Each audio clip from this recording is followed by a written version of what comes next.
Ẹ̀yin èèyàn lé, èwo lẹ ṣe àlàáfíà ní a bá yín. Ẹ káàbọ̀ sí Mashola Gist TV. Ẹ̀yin èèyàn lé gist tá gbọ́ wọn ní àǹtí wa fashion wọn ló wá sínú palace wọn ní wọ́n wá ń yíra mọ́lẹ̀ wọn ń bẹ kábíyèsí lórí ọ̀rọ̀ ilé wọn èyí tó wà ní Ìkòyí tí kábíyèsí ní àwọn fẹ́ tà. Wọ́n ní àwọn tó fẹ́ wá sign paper wọ́n ní gbogbo wọn ti dé lórí ọ̀rọ̀ ìwé ilé yìí. Wọ́n ní bí àǹtí wa ṣe gbọ́ pé wọ́n ti dé, wọ́n ní bí àǹtí wa ṣe wá sínú palace nìyẹn tó ń sunkún, tó ń bẹ kábíyèsí kí kábíyèsí má tà lé wọn. Ẹ mọ̀ pé àtìgbà tí àǹtí wa tán ti ṣe welcoming back to the palace fún àwọn ọmọ wọn, àtìgbà yẹn náà ti bẹ̀rẹ̀ oríṣiríṣi ìwà. Wọ́n ní lórí ọ̀rọ̀ passport Queen Naomi tí àǹtí wa lọ mú, wọ́n ní nǹkan tó dé tí kábíyèsí fi gbé ìgbésẹ̀ nìyẹn. Ṣé ẹ mọ̀ pé a sọ fún yín pé kámẹ́rà rí àǹtí wa nígbà tó ń wọnú chamber kábíyèsí tí wọ́n lọ mú passport, ṣùgbọ́n wọ́n ní passport kan láwọn mú, wọ́n ní ìwé ilẹ̀ làwọn mú.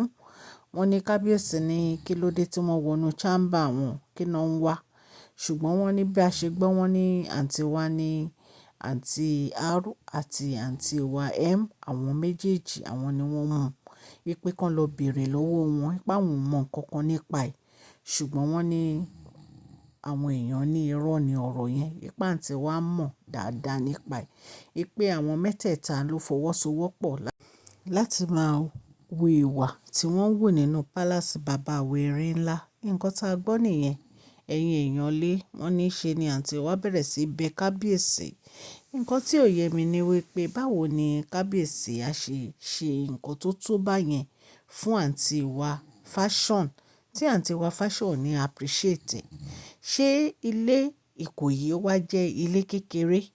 Obìnrin mí gan ń gbàdúrà kó ti ẹ̀ ní ilé ní Ìbàdàn. Kámbélé ta sí Ìkòyí, wọ́n wá kọ́lé fún yín ní Ìkòyí, wọ́n ra ilé tó tó báyẹn. Ẹ appreciate. Ẹ bẹ̀rẹ̀ sí ní inú palace lẹ fẹ́ gbé, inú palace lẹ fẹ́ gbé. Kábíyèsí ti mọ̀ pé kò sí nǹkan táwọn ṣe fún àǹtí wa fashion tí wọ́n appreciate. Wọ́n ní bí wọ́n ṣe sọ nìyẹn pé kí wọ́n kẹ́rù wọn kí wọ́n gba olórí quarters lọ. Wọ́n ní wọn láwọn ò ní lọ sí olórí quarters kí kábíyèsí lọ mú ìwé divorce wá. Bí a ṣe gbọ́, wọ́n ní Gèsè family, wọ́n ní wọ́n ti jáde wípé àwọn Odùduwà Traditional Court wọ́n ti fún àwọn Gèsè family ní right láti lé gbogbo àwọn olórí lọ sí olórí quarters o. Wọ́n ní ẹnikẹ́ni tí ò bá lọ nínú wọn, wọ́n ní ó mean pé kò ní ọkọ fẹ́ mọ́ nìyẹn. Wọ́n ní nítorí pé gbogbo ìwà tí wọ́n wù nínú palace tó. Nǹkan tá gbọ́ nìyẹn tí wọ́n ní àwọn Odùduwà Traditional Court sọ.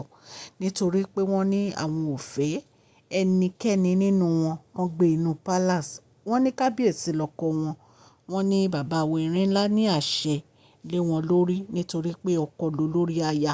Wípé kábíyèsí ló mọ ibi tí àwọn fẹ́ kán gbé. Wípé wọn ò dẹ̀ lè yí ìpinnu kábíyèsí padà. Nǹkan tá gbọ́ nìyẹn tí wọ́n ní àwọn Gèsè family sọ. Wípé ẹnikẹ́ni tí ò bá ti kúrò ní inú palace yẹn, wípé láti lọ sí olórí quarters, wípé kán gba ilé àwọn family wọn lọ. Nǹkan tá gbọ́ nìyẹn tí wọ́n ní àwọn Gèsè family tó ń sọ. Ẹ̀yin èèyàn lé. Bí a tún ṣe gbọ́, wọ́n ní àwọn family Queen Naomi, wọ́n ní wọ́n gba àlejò ńlá. Wípé wọ́n welcome uncle wọn tó wà ní Australia. Wọ́n welcome wọn wá sí Èkó. Wọ́n ní nítorí uncle wọn ní wọ́n fẹ́ yanjú ọ̀rọ̀ tó wà láàrin Queen Naomi àti kábíyèsí once and for all. Ẹ dẹ̀ mọ̀ pé ọ̀rọ̀ uncle Queen Naomi yìí ó rí bákan lára bàbá wèrè ńlá nítorí pé wọ́n support bàbá wèrè ńlá pẹ̀lú gbogbo ìwà tí wọ́n ń wù. Wọ́n ní wọ́n ní ìgbà tí uncle wọn dé, wípé wọ́n máa meet àwọn Gèsè family. Wọ́n máa wá bí wọ́n ṣe máa ríra. Bóyá Àkúrẹ́ náà máa lọ a lè sọ. Bóyá Èkó náà máa wà a lè sọ. Wọ́n ní they will get together. Wípé wọ́n á ṣe ìpàdé láti mú ọ̀rọ̀ kábíyèsí àti Queen Naomi yìí láti mú sọ. láti gbé ìgbésẹ̀ lé lórí. Ṣé mọ̀ pé láti ọjọ́ yìí tí kábíyèsí ti ń bẹ Queen Naomi ò gbà. Queen Naomi ṣì ń sọ fún wọn pé àwọn fẹ́ move on pẹ̀lú life àwọn. Recently la gbọ́ pé kábíyèsí lọ sí Royal Mansion tó lọ ń bẹ Queen Naomi pé kí Queen Naomi sọ nǹkan tó bá fẹ́, ipa wọn máa ṣe kíákíá.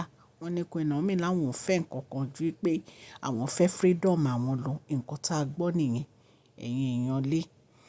So ìgbésẹ̀ tí àwọn Gẹ̀ẹ́sì family ń gbé òun ni kí àwọn olórí yìí kí wọ́n move kúrò nínú palace. Ṣé mọ̀ pé bí a ṣe gbọ́, wọ́n ní 21 days ni wọ́n fún kábíyèsí lórí ọ̀rọ̀ láti mú Queen Naomi padà wá sí inú palace, ṣùgbọ́n 21 days ó ti kù 14 days báyìí. Àbí kó tiẹ̀ ti lesser than that. So a mọ̀ bí wọ́n ṣe fẹ́ ṣe gbogbo àwọn ọ̀rọ̀ yìí. Ṣùgbọ́n wọ́n ní wọ́n bínú sí àǹtí wa M àti R nítorí pé wọ́n bá wọn lérí pé àwọn ò ní kúrò nínú palace.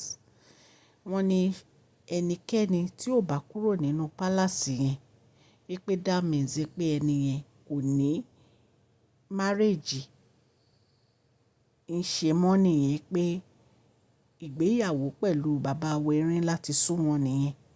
Nǹkan tá a gbọ́ nìyẹn allegedly tán ní àwọn Gẹ̀ẹ́sì family yìí wọ́n sọ fún àǹtí wa M àti R. Ẹ̀yin èèyàn lé, ẹ jẹ́ kí n kí ẹ̀yin èèyàn lé ní ilé lóko àti lẹ́yìn òde wípé ẹ káàbọ̀ sí Mashola Gist TV. Yorùbá ni a máa ń sọ lórí ìkànnì yìí. À ń sọ nítorí pé a fẹ́ gbàgbé àṣà àti èdè wa. A dẹ̀ tún sọ fún ọ̀pọ̀lọpọ̀ àwọn tí wọn ò gbọ́ Gẹ̀ẹ́sì. À ń sọ̀rọ̀ nípa celebrity gist, royal gist, politics àti gbogbo nǹkan tó ń ṣẹlẹ̀ ní agbègbè orílẹ̀-èdè bàbá wa ní ilẹ̀ Nàìjíríà. Ẹ̀yin èèyàn lé, tẹ́ bá ti subscribe, ẹ subscribe ó kẹ́dẹ̀ tẹ notification bell so that a bá ti post any gist ẹ máa rí. Òkè òkè ni ọlá yín á máa lọ. Ọlá yín ò ní lọ ìsàlẹ̀ láíláí. À ń ṣe advert lórí ìkànnì yẹn, kàn sí wa ní masholagistv@gmail.com. Ọlọ́run Elédùmarè á ran gbogbo etí tó ń gbọ́ mi lọ́wọ́ o.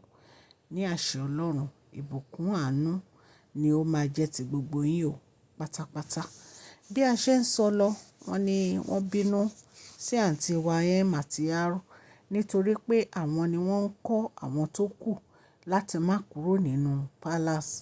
Wọ́n ní bí wọ́n ṣe fẹ́ Queen Naomi ni wọ́n ṣe fẹ́ àwọn ò níbi kankan táwọn ń lọ. Wọ́n ní àwọn Gẹ̀ẹ́sì family dẹ̀ sọ fún wọn pé wọ́n níbi tán máa lọ, wípé wọ́n máa lọ lé family wọn ni. Wípé nítorí kábíyèsí ni ọkọ wọn, kò dẹ̀ ló lórí aya. Ibi tí ọkọ wọn bá fẹ́ wọn sí náà máa dúró sí. Wípé àwọn ò ní tolerate gbogbo, àwọn ò fàyè gba gbogbo àwọn ìwà yẹn. Wípé wípé ẹni tí ò bá ti kó ẹrù ẹ̀ láti lọ sí olórí quarters kó gba ilé family wọn lọ. Nǹkan tá a gbọ́ nìyẹn tí wọ́n ní àwọn Gẹ̀ẹ́sì family sọ. Ṣùgbọ́n wọ́n ní àwọn Odùduwà traditional court àwọn náà fún wọn ní right, náà fún àwọn Gẹ̀ẹ́sì family ní right láti gbé ìgbésẹ̀ yẹn. Kì í ṣe pé wọ́n kàn gbé ìgbésẹ̀ yẹn lásán.